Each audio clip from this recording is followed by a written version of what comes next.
Hi everyone, in this video we will see what is computer virus and what are the steps due to which our computer get infected with the virus. So let's start. A computer virus is a software program that attaches itself to other programs and alters their behavior. A virus may or may not be destructive. Some viruses erase data or corrupt programs on the computer. जो आपका computer virus है क्या है it's also a program like other software program जो आपके other software होते हैं उसी तरह आप इनका भी ये भी एक कलेक्शन होता है प्रोग्राम का। ठीक है, वो भी आपका एक सॉफ्टवेयर ही होता है। ठीक है, बट इसको जो न्यू बनाया जाता है इसको जो आपका पर्पज होता है इसको बनाने का, इसके थ्रू इंफॉर्मेशन को दूसरे सिस्टम से कैरी फॉरवर्ड के लिए भी यूज किया जाता है इसको।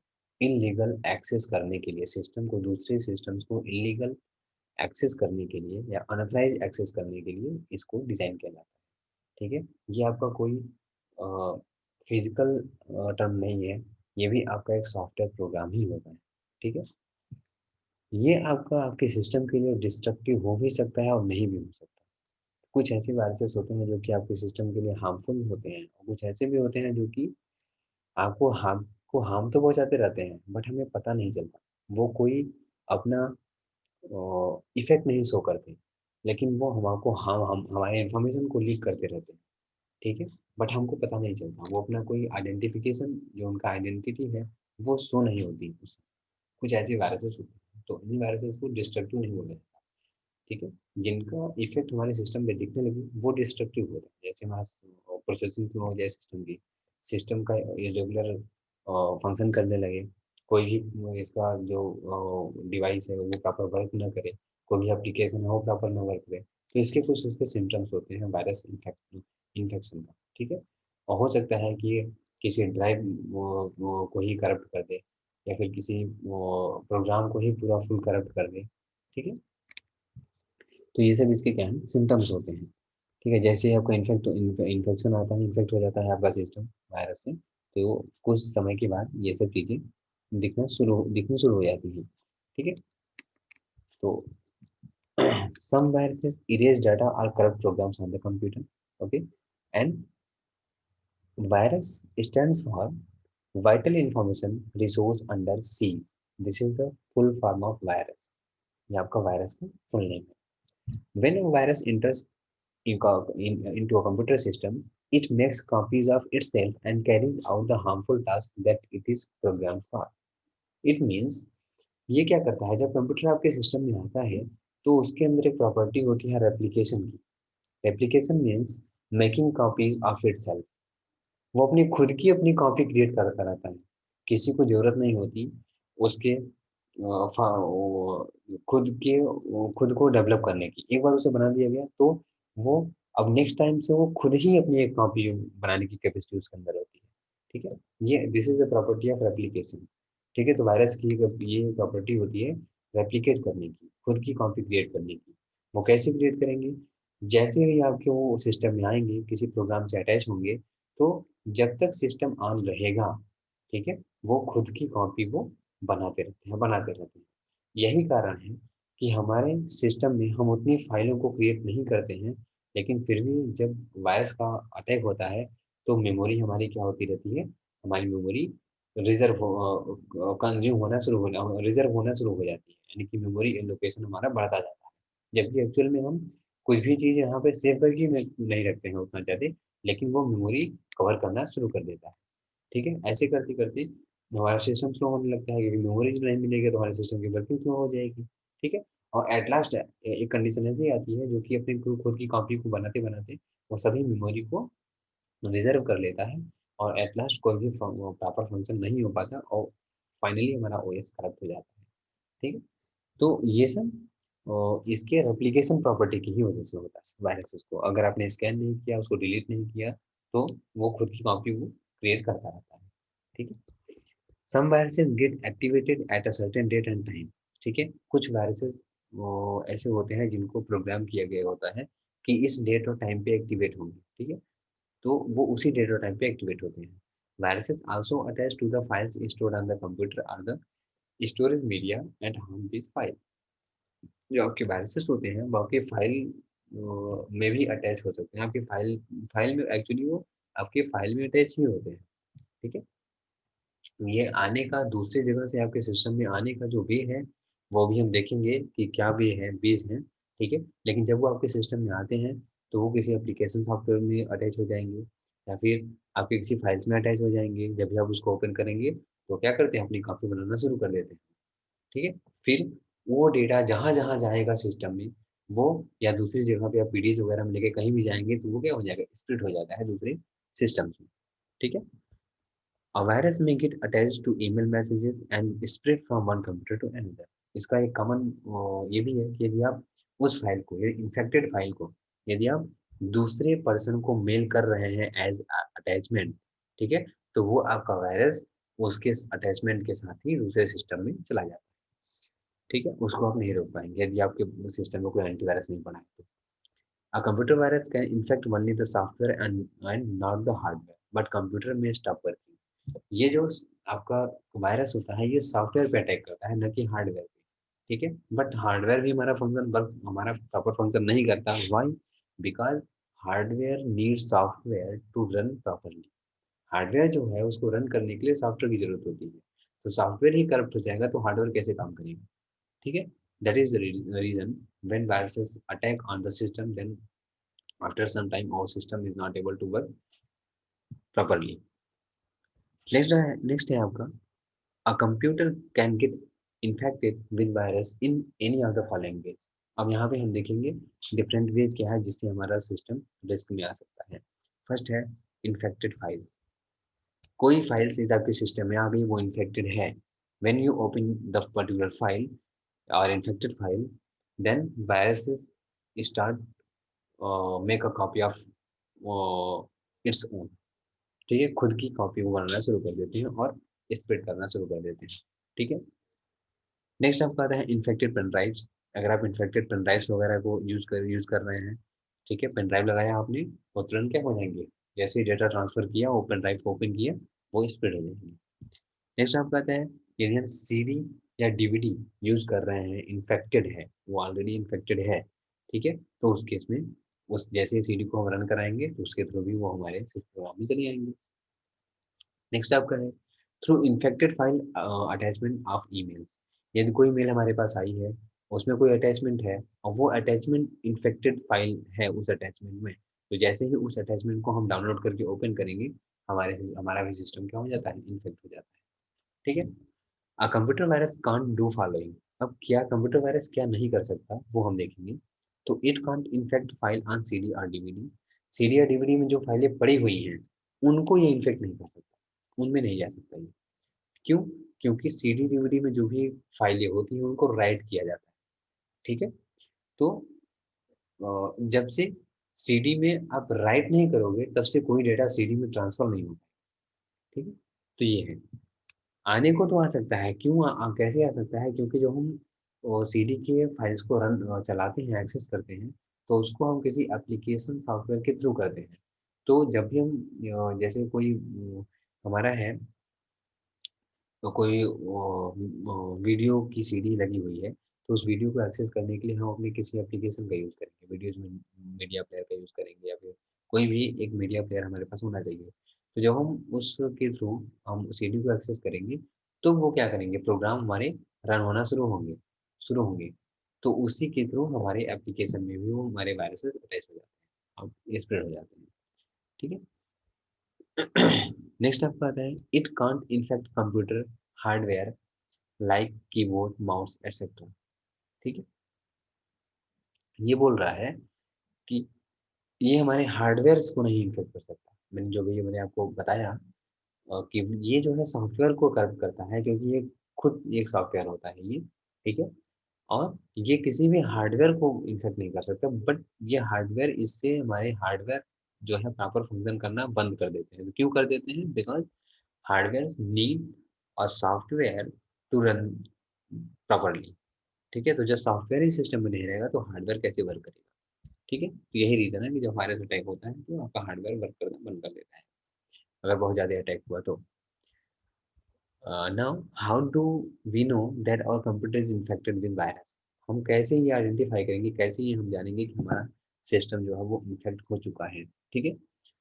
Sometimes computers show strange behavior. Some of the common sign of a virus attacks are, यानी कि जब वायरस का अटैक होता है तो यहाँ पे कुछ मैंने बताया आपको कि कुछ सिम्टम्स हमारे सिस्टम में दिखने लगते हैं, जैसे सिस्टम इरेगुलर बिहेव करना शुरू कर देता है, इसमें अनवांटेड एक्टिविटीज होने शुरू हो जाती है, ठीक है, आप क्लिक करोगे कुछ ओपन होगा कुछ, आपका सिस्टम फ्रिक्वेंटली लगा शट डाउन या रीस्टार्ट होना शुरू हो जाता है, ठीक है, आपकी मेमोरी की जो यूजेज है वो आपका बढ़ने लगता है, ठीक है? तो इस तरह से कुछ इसके सिम्पटम्स हैं, कुछ इसके साइंस हैं जो कि हमारे सिस्टम में दिखने लगते हैं, तो वो हमें इंडिकेट करते हैं कि your computer has been infected with the virus, ठीक है? तो फर्स्ट आपका है computer runs very slow, but ये यहाँ पे ऐसा नहीं है कि एवरी कंप्यूटर जो आपके स्लो हो गए हैं, स्पीड स्लो हो गई है, तो उन सभी का रीज़न वायरस नहीं हो सकता। ठीक है? तो उसके लिए पहले हमें चेक करना पड़ेगा कि जो टेम्पररी फाइल्स हैं उसको रिमूव कर दें हम, ठीक है? हम डिस्क डिफ्रैगमेंट कर लें एंड को क्लीन कर लें, क्लीनअप के थ्रू, डिस्क डिफ्रैगमेंटेशन प्रोसेस के थ्रू हम उसको हटा लें। उसके बाद हम अपने मेमोरी को चेक कर लें, मेमोरी प्रॉपर है कि नहीं है। अगर ये सब चीज़ें ओके हैं, then we can guess that our computer has been infected with the virus. अगर इसके बाद भी आपकी स्पीड नहीं बढ़ी तो, ठीक है? लेकिन ऐसा नहीं है कि जनरली यदि आपका सिस्टम स्लो हो रहा है तो आप समझ जाइए कि वायरस ही है, ठीक है? अगर आप पेन ड्राइव वगैरह नहीं यूज़ कर रहे हैं, बहुत ही सिक्योर अपने सिस्टम को रखे हुए हैं और फिर भी आपका जो सिस्टम है स्लो हो रहा है, तो आपका ये रीज़न नहीं बल्कि दूसरे टेम्परेरी फाइल्स की वजह से भी आपका सिस्टम स्लो हो सकता है। नेक्स्ट आपका है there is change in the file size. किसी की फाइल की साइज़ जो है वो बढ़नी शुरू हो जाए, ठीक है? एक्चुअल जो उसकी साइज़ है उससे साइज़ बढ़ने लगे, तो आप समझ जाइए कि आपका ये फाइल इन्फेक्टेड फाइल हो चुकी है, क्योंकि जो वायरस होते हैं वो खुद की कॉपी बनाते रहते हैं जिससे क्या होता है साइज़ बढ़ती जाती है। कंप्यूटर ऑफ़न स्टॉप्स रिस्पॉन्डिंग, ठीक है? आप कोई भी कमांड दोगे तो उसको रिस्पॉन्ड होने में कई मिनट लग जाते हैं, ठीक है? तो इस तरह से आपके जब प्रोसेसिंग स्लो होगी तब ये सब इंडिकेशन है, ठीक है? आपका प्रॉपर कोई भी एप्लीकेशन रिस्पॉन्ड नहीं करेगा, बिज़ी हो जाएगा, फ्रीक्वेंटली बिज़ी भी होना शुरू हो जाएगा। There an increase in number of files unusual, यानी कि आपकी अननेसेसरी फाइल यानी कि जो आपने क्रिएट भी नहीं किया है वैसे ऑटोमेटिक टेम्पररी असाइन नेम से, यानी कि टेम्पररी नेम एक असाइन करके आपके फाइल्स फोल्डर्स क्रिएट होते रहेंगे आपके अलग अलग ड्राइव्स में, अलग अलग लोकेशन में, ठीक है? Unusual error messages appears on the screen, आपके अननेसेसरी मैसेज आपके स्क्रीन में आते रहेंगे, ठीक है? ये सब अगर साइंस दिखे तो समझ जाइए तुरंत कि आपका कंप्यूटर क्या हुआ, इन्फेक्ट हो गया है। Computer restarts on its own frequently, आपका कंप्यूटर भी क्या होता है, आपका फ्रीक्वेंटली इसलिए स्टार्ट होना शुरू हो जाता है, ठीक है? हैंग भी करने लगता है इवन आपका सिस्टम। तो ये सब आपके साइंस हैं कंप्यूटर वायरस इन्फेक्शन के, ठीक है? नेक्स्ट अब आता है यहाँ पे scanning and cleaning viruses and removing spam files, temporary files and folders. अब यहाँ पे हम देखेंगे कि हम इसको कैसे स्कैन करेंगे सिस्टम को, कैसे हम अपने डिस्क को क्लीन करेंगे, ठीक है? कैसे हम स्पैम फाइल्स वो क्या होती है, जब आप मेल वगैरह रिसीव करते हो, जब मेल आपके जब आते हैं तो उसमें कुछ ऐसी भी फाइल होती है जो कि अनआइडेंटिफाइड होती हैं, ठीक है? जिनको वो जो कि विदाउट सब्जेक्ट लाइन या विदाउट आपके जो कॉन्टैक्ट लिस्ट में ऐसे आपके मेल हैं जो कि लिस्टेड नहीं है, ऐसे अगर मेल आ रहे हैं, ठीक है? या फिर जो हार्मफुल अटैचमेंट को लेकर के आते हैं, तो हमारा जो सर्वर होता है वो उसको सॉरी जो हमारा सिस्टम का फायरवॉल होता है, वो उसको चेक करता है, फिर उसको एक अलग फ़ोल्डर में डाल देता है जिसे हम स्पैम फ़ोल्डर बोलते हैं, ठीक है?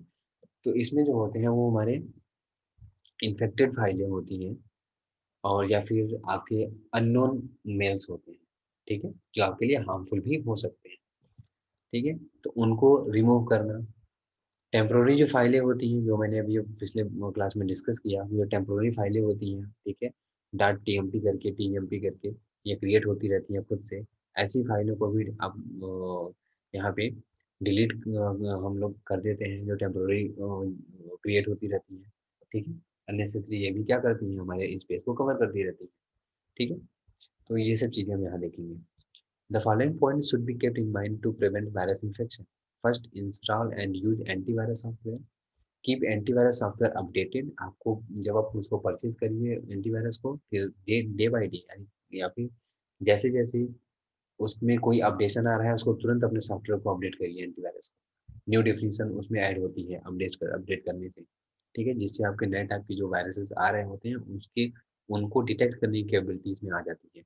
यदि आप अपडेट नहीं करेंगे, डेफिनेशन चेंज नहीं होगी, तो जो नए वायरसेस हैं हो सकता है कि वो उसको डिटेक्ट ना कर पाए। जब तो उस केस में क्या होगा, जब भी आप स्कैन करेंगे सिस्टम, तो आपका दिखाएगा कि आपका कंप्यूटर रिस्क में नहीं है, कोई वायरस नहीं है। एक्चुअल में होगा क्योंकि वायरस रहेगा, लेकिन आप जो है वो आपका जो एंटीवायरस है वो उसको डिटेक्ट नहीं कर पाता। नेक्स्ट आपका है scan all the files that you download from the internet. जब भी कोई इंटरनेट से आप चीज़ें डाउनलोड करिए, ठीक है, तो उसको तुरंत ओपन करने से पहले आप स्कैन कर लीजिए। Do not open emails from an unknown person या सेंडर। जो मैंने अभी स्पैम फोल्डर की बात की है, वो यही होता है कि जब किसी अननोन पर्सन से, ठीक है, के पास से कोई मेल आती है, या फिर कोई ऐसी मेल है जिसमें अटैचमेंट लगा हो और रिस्क में हो, ठीक है, तो फायरवॉल जो होता है वो उसको हमारा क्या करता है, उसको ब्लॉक कर देता है, फिर उसको अलग कर देता है। वैसे ही हमारे मेल पे भी होता है। Don't allow any untrustworthy person to use your system. ऐसा पर्सन हो जो कि जिस पे आप ट्रस्ट नहीं कर सकते, ऐसे पर्सन को आप अलाउ मत करिए अपना सिस्टम यूज करने के लिए। ठीक है, now sorry, new use unknown pen drive और सीडी ऑन योर कंप्यूटर। यहाँ पे होना चाहिए no use unknown pen drive और सीडी ऑन योर कंप्यूटर। ठीक है, यहाँ पे अननोन पेन ड्राइव अगर है या सीडी कोई पड़ी हुई है, तो आपने सिस्टम में उसको अननेसेसरली आप उसको मत यूज करिए। ठीक है, क्योंकि हो सकता है उसमें वायरसेस हो सकते हैं, आपका सिस्टम इन्फेक्ट हो सकता है। Never click on the windows that pop up when you are surfing the internet.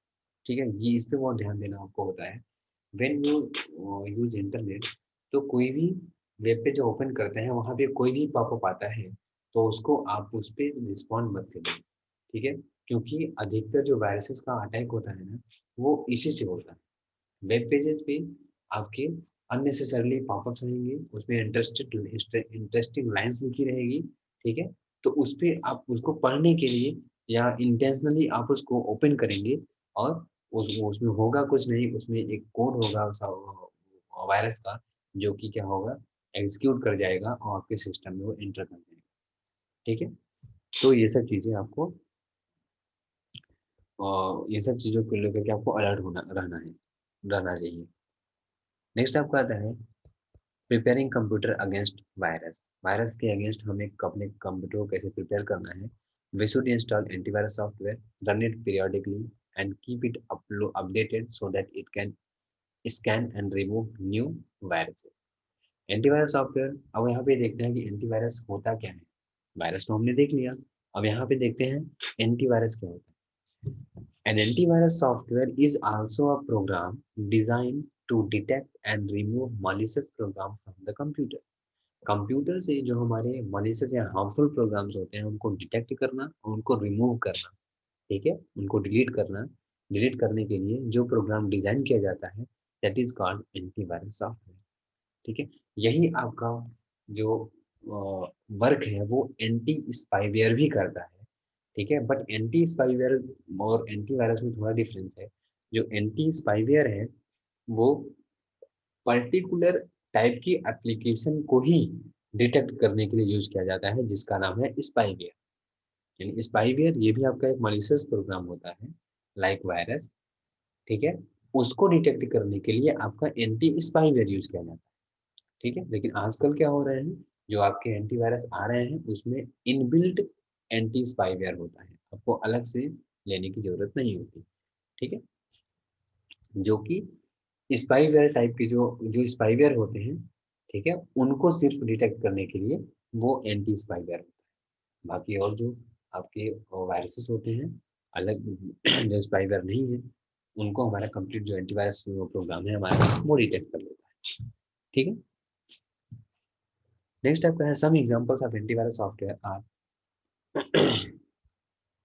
आपका क्विक हील है, ठीक है, और जो 360 सिक्योरिटी है, माइक्रोसॉफ्ट सिक्योरिटी एजेंशियल है, ठीक है। आपके कई मार्केट में आपके एंटीवायरस अवेलेबल हैं, ठीक है, जो लेटेस्ट है आप उनका यूज़ कर सकते हो, ठीक है। बट एंटीवायरस यूज़ करने से भी पहले आपको थोड़ा उस पे ये देखना होता है कि कौन सा एंटीवायरस हमारे सिस्टम के अकॉर्डिंग बेस्ट है, ठीक है, क्योंकि कुछ एंटीवायरस ऐसे ऐसे हैं जिनको यूज़ करने पर सिस्टम की जैसे जिनको यूज़ करने से हमारा जो सिस्टम है वो क्या होता है, उनकी स्पीड स्लो हो जाती है, ठीक है। तो ये थोड़ा हमें अपने सिस्टम के रिक्वायरमेंट के अकॉर्डिंग हमें उनको सेलेक्ट करना चाहिए। नेक्स्ट आपका आता है स्कैनिंग एंड क्लीनिंग वायरस, ठीक है। अब हम सपोज हमारे पास एंटीवायरस आ गया है, अब हम कैसे उसको स्कैन करेंगे और कैसे हम इसको क्लीन करेंगे। तो यहाँ पे हम कैसे, जैसे आप कोई भी आपका एंटीवायरस जो आपका इंस्टॉल है सिस्टम में, उसके लिए आप स्टार्ट पे जाइए, रन कराने के लिए ऑल प्रोग्राम पे जाइए। सपोज क्विक हील आपके सिस्टम में पड़ा हुआ है तो यहाँ पे उसको फोल्डर को आपको क्लिक करिए, फिर वहाँ पे आपका वो प्रोग्राम मिलेगा, उसे क्लिक करके ओपन कर लीजिए। या फिर सेकेंड वे क्या है, आपके डेस्कटॉप पे उसका आइकन पड़ा होगा उस एंटीवायरस प्रोग्राम का, आप डबल क्लिक करके डायरेक्ट उसे रन करा लीजिए, ठीक है।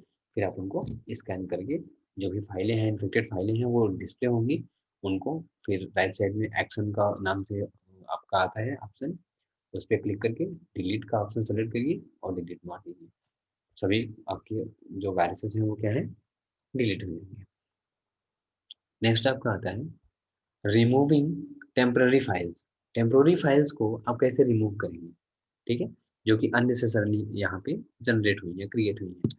तो temporary files are created when you are running computer programs. जब भी आप कोई भी एप्लीकेशन यूज करते हो तो उसमें टेम्पररी कुछ फाइलें क्रिएट होती हैं, खुद से क्रिएट होती है, सिस्टम खुद से क्रिएट करता है, ठीक है। Microsoft Windows and Windows programs open often create a .tmp file as temporary file। Windows अगर आप बेस्ड ओएस यूज कर रहे हैं आप, तो उस केस में .tmp नाम की टेम्पोररी फाइलें यहाँ पे क्रिएट होती हैं, .tmp एक्सटेंशन की फाइलें क्रिएट होती हैं जो टेम्पोररी फाइल होती हैं। Temporary files are also created by web browsers to store your web browser history, ठीक है। जो टीएमपी फाइलें होती हैं, ये फाइलें ब्राउजर, जब आप कोई भी ब्राउजर यूज करते हो, क्रोम हुआ या एक्सप्लोरर हुआ या सफारी कोई भी यूज करते हो, तो वहां पे भी आपके ब्राउजर हिस्ट्री को स्टोर करने के लिए वहां भी टेम्पोररी फाइलें वो क्रिएट होती है, ठीक है, जो आपके सिस्टम में होती है। These temp files take up a large amount of disk space, so should be removed to clear space। ये आपके हार्ड डिस्क की क्या करती है, स्पेस को कवर करती है, क्योंकि वो चीज़ें आपके सिस्टम में ही जो स्टोर होती हैं, सिस्टम में रैम में तो होगी नहीं, वो आपकी रोम में ही होगी, तो ये आपका आकर के हार्ड डिस्क में वो स्टोर हो जाती है। तो अननेसेसरली ये मेमोरी रिजर्व करके रख लेती है। तो these the steps to remove temporary files आ रहे हैं, यहाँ पे हम देखते हैं कैसे हम उनको अब रिमूव करेंगे, ठीक है। तो double click computer icon on the desktop, जो कंप्यूटर आइकन होता है डेस्कटॉप पे या फिर आपको यहाँ मिलेगा, ये है, ठीक है। या फिर आप डेस्कटॉप पे भी दे सकते हो, यहाँ पे this is your computer icon, ठीक है। तो इसको आप डबल क्लिक करेंगे। डबल क्लिक करने के बाद कंप्यूटर विंडो जो होगी वो ओपन होती है। राइट क्लिक करके या फिर आप यहीं से देख लीजिए, यहाँ से करिए, आप यहाँ पे जाइए, ठीक है, ये ड्राइव आ गई। अब जिस ड्राइव को आपको क्लीन करना है उसको राइट सेलेक्ट करिए, राइट क्लिक करिए, और यहाँ पे प्रॉपर्टीज नाम का एक ऑप्शन होता है, आप यहाँ पे चले जाइए, ठीक है। अब यहाँ पे देखिए ये आपका आ गया लोकल डिस्क सी की प्रॉपर्टी डायलॉग बॉक्स आ गई, ठीक है। अब यहाँ पे आपको क्या करना है, डिस्क क्लीनअप करना है, तो डिस्क क्लीनअप पे जाइए, ठीक है। अब जैसे ही आप यहाँ पे डिस्क क्लीनअप पे क्लीन करेंगे, ठीक है, तो ये स्कैनिंग चल रही है अभी, ये इसको स्कैन करेगा, ठीक है।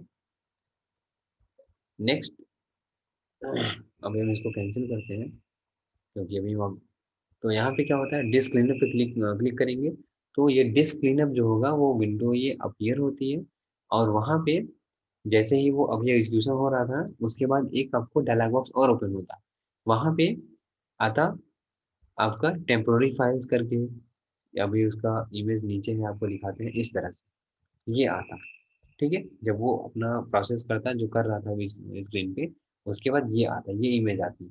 तो यहाँ पे हमें क्या सेलेक्ट करना होता, टेम्पोररी फाइल्स, ये यानी कि जो भी अननेसेसरली यहाँ पे है, हम जिसको डिलीट करना चाह रहे हैं, यहाँ पे हम टेम्पोररी फाइल्स को डिलीट करना चाह रहे हैं, तो यहाँ पे हम सेलेक्ट करेंगे, click the checkbox next to temporary files, temporary internet files, ठीक है, जो ब्राउजर हमारा यूज करता है, that you want to delete. ठीक है, तो इस चेकबॉक्सेस को आप चेक कर दोगे, फिर आप ओके कर दोगे। ठीक है, तो ये क्या करेगा, a confirmation message will appear on the screen and you will click on delete files. तो आप डिलीट कर दोगे तो ये फाइलें क्या होंगी, आपके सिस्टम से डिलीट हो जाएंगी। ठीक है, तो इस तरह से आप अन्य टेम्पोररी फाइलों को डिलीट कर सकते हो। नेक्स्ट हम देखते हैं removing files of temporary folders. अब यहाँ पे ऊपर के प्रोसेस में क्या था कि वो फाइलें किस फोल्डर में रखी हुई है, कहाँ पे है, वो हम नहीं देख सकते, सिस्टम में डायरेक्ट उसको डिलीट कर देता है। लेकिन यानी हमें क्या करना है कि उस फोल्डर से उस फाइल को डिलीट कर देना है। ठीक है, तो हम इसका एक डायरेक्ट मेथड भी यूज कर सकते हैं। उसके लिए हम क्या करेंगे, यहाँ पे स्टेप्स दिए हुए हैं। पहले हम विंडो प्लस आर की को प्रेस करेंगे रन कमांड को लेने के लिए। तो हम प्रेस करते हैं विंडो आर की, ये हमारा रन कमांड, ये हमारा रन जो बॉक्स है वो अपीयर हुआ। अब यहाँ पे हम क्या करेंगे, इस डायलॉग बॉक्स में हम टाइप करेंगे एम्परसेंड टेम। ठीक है, अगेन एम्परसेंड। ठीक, अब हम क्या करेंगे, इसको हिट करते हैं, ओके करते हैं। तो अब यहाँ पे देखिए अननेसेसरी जो आपके टेम्पोररी फोल्डर्स हैं वो आपके ये लिस्ट आउट हो गए हैं। आप देख सकते हैं स्क्रीन पे, ये आपके क्या है, इतने फोल्डर्स क्रिएट हुए हैं हमारे सिस्टम में, जो कि क्या है, हमारे टेम्पोररीली हैं ये। ठीक है, ये किसी हमारे किसी काम के नहीं है ये। ठीक है, तो हम इसको क्या करेंगे, हम इसको डिलीट करेंगे, क्योंकि ये हमारे सिस्टम में है। तो हमारे सिस्टम की मेमोरी की को यानी कि हमारे हार्ड डिस्क में कहीं ना कहीं ये स्पेस लेके कवर करके रखे होंगे। ठीक है, हम इनको क्या करेंगे, कंट्रोल सभी को सेलेक्ट करना है। तो सिंपल हम किसी एक पे पहले इसमें क्लिक करेंगे, फिर कंट्रोल ए प्रेस करेंगे, सेलेक्ट कर लेंगे सभी को। अब हम क्या करना है, हमें हमें इसको डिलीट करना है। ठीक है, तो सिंपल हम राइट क्लिक करके डिलीट को सेलेक्ट कर लेंगे, या फिर कीबोर्ड से हम डिलीट की को प्रेस कर लेंगे। ठीक है, ये पॉपअप दिया 445 है जो कि रिसाइकल बिन में जानी है। तो हम रिसाइकल बिन में नहीं, बल्कि हम इसे परमानेंट डिलीट करना चाह रहे हैं। तो परमानेंट डिलीट करने के लिए आप क्या करते हो, जब किसी को आप डिलीट करो, ठीक है, तो आप शिफ्ट की प्रेस कर लो, शिफ्ट की प्रेस करके उसे डिलीट करो। तो वो चीजें रिसाइकल बिन में नहीं जाएंगी। देखो यहाँ पूछ, अब वही पूछ रहा है, हमने शिफ्ट की के साथ इसको डिलीट की प्रेस किया है, तो पूछ रहा है ना, are you sure you want to permanently delete this items. अब यहाँ पे बोल दो यस। अब ये क्या होंगी, परमानेंटली हमारे सिस्टम से डिलीट होंगी। ये देखिए डिलीटिंग का प्रोसेस हो रहा है। ठीक है, अब ये हमारे यहाँ से प्रॉपर डिलीट होगी। ठीक है, अभी ये देखो, एक हम जो कि ब्राउजर ओपन किए हुए हैं, ये ब्राउजर का की कुकीज या सॉरी ब्राउजर की एक टेम्पोररी फाइल है, जो कि अभी ये प्रोग्रेस में है। ठीक है, ओपन है, क्योंकि ये इसको डिलीट नहीं कर सकता। तो अभी हम इसको स्किप कराते हैं, हम जब ब्राउजर को क्लोज करेंगे तो इसको हम डिलीट करेंगे। काफ़ी फाइलें हैं, जो कि इतनी फाइलें हैं जो कि अभी करंटली क्रिएट हुई हैं अभी। ठीक है, इसको हम बाद में डिलीट कर देंगे। तो इस तरह से हम लोग टेम्पोररी फोल्डर में से अपनी फाइलों को डिलीट कर देते हैं। ठीक है, नेक्स्ट हम देखते हैं, नेक्स्ट हमारा सिक्योरिटी लेवल पे होता है फायरवॉल। ठीक है, जो कि बहुत ही हमारे लिए हेल्पफुल होता है फायरवॉल। अगर हम एंटीवायरस नहीं भी यूज़ कर रहे हैं, ठीक है, और इंटरनेट हम यूज़ कर रहे हैं, तो उस केस में फायरवॉल जो हमारा होता है बहुत ही हेल्प करता है। ये काफ़ी हद तक हमारे सिस्टम को सिक्योर रखता है। ठीक है, अब ये फायरवॉल को देखते हो, फायरवॉल की डेफिनेशन क्या होती है। A computer firewall could be a programmable device. ये एक डिवाइस भी हो सकती है जिसको हम यूज कर सकते हैं अपने सिस्टम में। ठीक है, कि जब हम किसी नेटवर्क में अगर हम काम कर रहे होते हैं, तो उस केस में जैसे इंटरनेट का यूज करते हैं, तो इंटरनेट भी it is a type of वैन, ये वैन टाइप का नेटवर्क होता है। तो इससे और सिस्टम के बीच में जो कम्युनिकेशन हो रहा है वो कम्युनिकेशन सेफ रहे, उसके लिए हम एक डिवाइस को प्रोग्रामेबल डिवाइस को हम यूज कर लेते हैं, यानी कि वो प्रोग्राम्ड होती है सिक्योरिटी पर्पज से, ठीक। या एक सॉफ्टवेयर हो सकता है, ठीक है, और नेटवर्क सिक्योरिटी सिस्टम हो सकता है, जो कि मॉनिटर करेगा और कंट्रोल करेगा किसको, जो भी नेटवर्क में डेटा आ रहा है सिस्टम में और हमारे सिस्टम से डेटा जा रहा है, ठीक है, वो उसको क्या करेगा, उसको मॉनिटर करेगा और कंट्रोल करेगा। Firewall enhance the security of computers connected to a network such as LAN or the internet। अगर LAN टाइप की नेटवर्किंग है या फिर WAN टाइप किसी भी टाइप की नेटवर्क है, नेटवर्किंग क्रिएट हुई है, तो यहाँ पे सिक्योरिटी पर्पज से हम क्या करते हैं, इसको यूज करते हैं। A firewall typically establishes a barrier between a trusted internal network and untrusted external network। जैसे आपका जो नेटवर्क है, ठीक है, जो आप वो यूज कर रहे हो, सपोज हमारे लैब में हमारे 10 कंप्यूटर्स रखे हुए हैं और इसमें जो भी नेटवर्किंग हुई है वो लैन टाइप की हुई है, ठीक है, और हम इंटरनेट को यूज कर रहे हैं, इंटरनेट में जो नेटवर्क होता है वो वैन टाइप का होता है।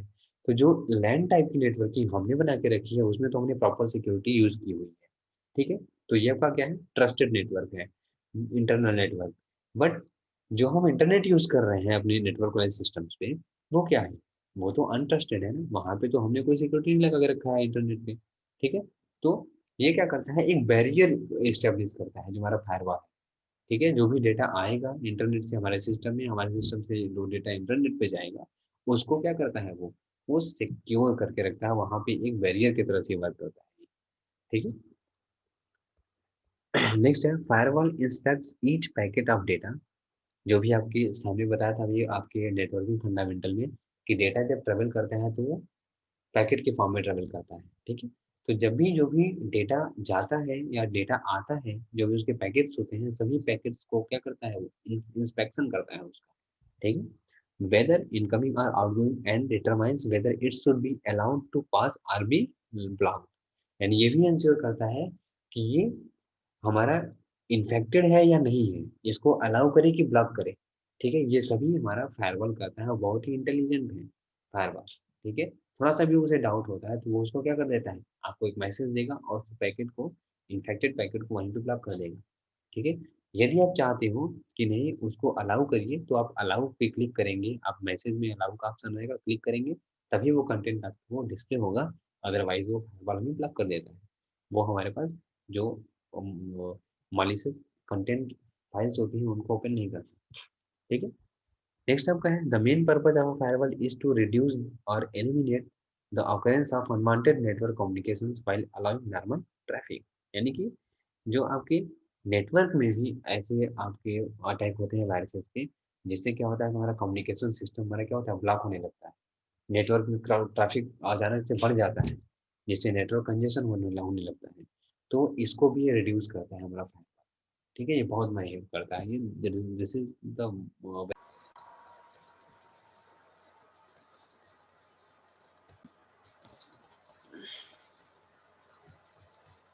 ओके।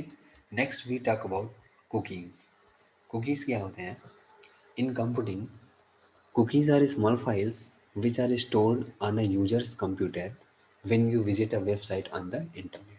जो कुकीज़ क्या होती हैं, ये हमारी फाइल्स होती हैं जो कि हमारे सिस्टम में स्टोर होती हैं, और ये जब हम इंटरनेट को यूज़ करते हैं या कोई वेबसाइट को हम यूज़ करते हैं तो उस वेबसाइट के द्वारा, ठीक है, हमारे सिस्टम में एक फाइलों को क्रिएट किया जाता है, ठीक है, जैसे हम लोग कुकी बोलते हैं, तो ये क्या करता है, उस वेबसाइट से रिलेटेड इंफॉर्मेशन जो हम दे रहे हैं उस वेबसाइट पे, वो स्टोर करके रख लेता है, वो हमारे सिस्टम में होता है, ठीक है। तो वो करता क्या है कि जब हम, जैसे हमने अभी एक स्कॉलरो का हमने ऑनलाइन क्या किया, लॉगिन ओपन किया, अपना लॉगिन किया, जैसे यहाँ पे देखिए ये है, हमने अभी इसको लॉगिन किया, तो इस वेबसाइट की जो जो फाइलें हैं, जो भी हमने लॉगिन किया, लॉगिन की डिटेल दिया, ठीक है, तो ये एक टेम्पोररी फाइल बनाएगा हमारे सिस्टम में, इसको स्टोर कर देगा, ठीक है। वो जब सिस्टम में स्टोर करेगा तो वो हमारा किस टाइप का डेटा रखेगा, यही जो भी लॉगिन टाइप की डेटा हम जो देते हैं इसको, वो उसको स्टोर करके रख लेता है, या फिर जो भी हम जो भी डेटा इंटर करेंगे, ठीक है, वो उनको स्टोर करके वो यहाँ पे हमारे कंप्यूटर के डिस्क में वो सेव करके रख लेता है। जब भी हम नेक्स्ट टाइम जब भी नेक्स्ट टाइम हम इसको अगेन लॉगिन करेंगे, करने के लिए हम इसको जाएंगे, तो ये क्या करेगा, उन्हीं डिटेल्स को ये, जैसे ही हम उस बॉक्स में लॉगिन करने के लिए आईडी वगैरह को एंटर करेंगे, तो ये क्या करेगा, इसी फाइलों को रीड करके जो कि हमारे सिस्टम में पड़ा हुआ है, और उसी पर्टिकुलर वेबसाइट के लिए फिर जा रहे हैं लॉगिन करने के लिए, उसी वेबसाइट का ये कुकी है, तो ये क्या करता है, उससे रिलेटेड इंफॉर्मेशन को ये डिस्प्ले कर देता है। जैसे देखिए अभी हम इसको लॉग आउट करते हैं, और फिर हम इसमें जब लॉगिन करेंगे, ठीक है, इसको अभी क्लोज कर देते हैं, फिर हम इसको यहाँ से देखिए न्यू टैब ओपन की, अब यहाँ पे हम इस कॉलर को लॉगिन करेंगे, तो देखिएगा आप वहाँ पे आईडी जो होगी, ये आईडी वो ऑटोमेटिक आएगी।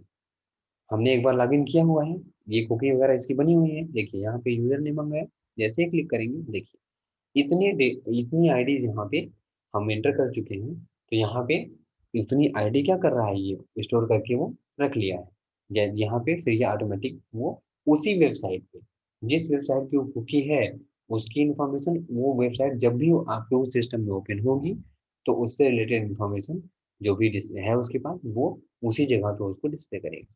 ठीक है, ये देख सकते हैं हम।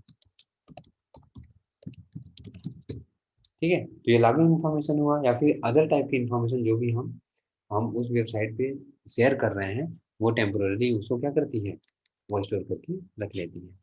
जैसे हमें किसी कोई एप्लीकेशन ऑनलाइन फॉर्म फिलअप करना हुआ, ठीक है, किसी वेबसाइट पे, तो उस वेबसाइट पे भी अगर उसपे कुकीज है, तो वो भी क्या करती है, उस वेबसाइट की कुकी हमारे ही सिस्टम में वो हमारे वो इन्फॉर्मेशन को, जैसे नेम हुआ, जो भी रिकॉर्ड हम एंटर करेंगे, ठीक है, तो वो उसको टेम्पोररी सेव करके रख लेती है।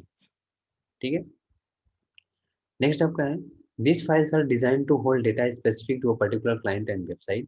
When you visit a website, it sends a cookie to your computer where it is stored in a file. Only the website that creates a cookie can read it. जैसे मैंने स्कालरो का भी use किया, तो वो जो स्कालरो की जो कुकी है, वो वही वेबसाइट ही उसे रीड कर सकती है, ऐसा नहीं कि दूसरा कोई उसे रीड कर सकता है। ठीक है, other servers can't access this information, कोई दूसरा अगर वेबसाइट है, तो वो वेबसाइट का सर्वर इसे रीड नहीं कर सकता, वो वेबसाइट इसे रीड नहीं कर सकता, स्कालरो ही उसे रीड कर सकता है, क्योंकि वो स्कालरो की वेबसाइट के द्वारा का ही वो कुकी है। ठीक है, तो under normal circumstances, cookies can't transfer virus और malware to your computer। ठीक है, नॉर्मल जो कंडीशंस होती हैं उसमें आपके ये सब ट्रांसफर नहीं होते, but some viruses and malware may get disguised as cookies.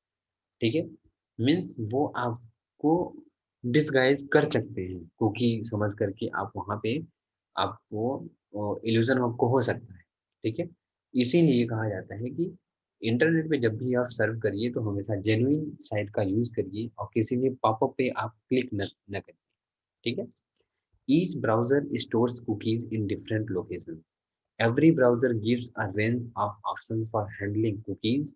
Most browsers store cookie setting under privacy options.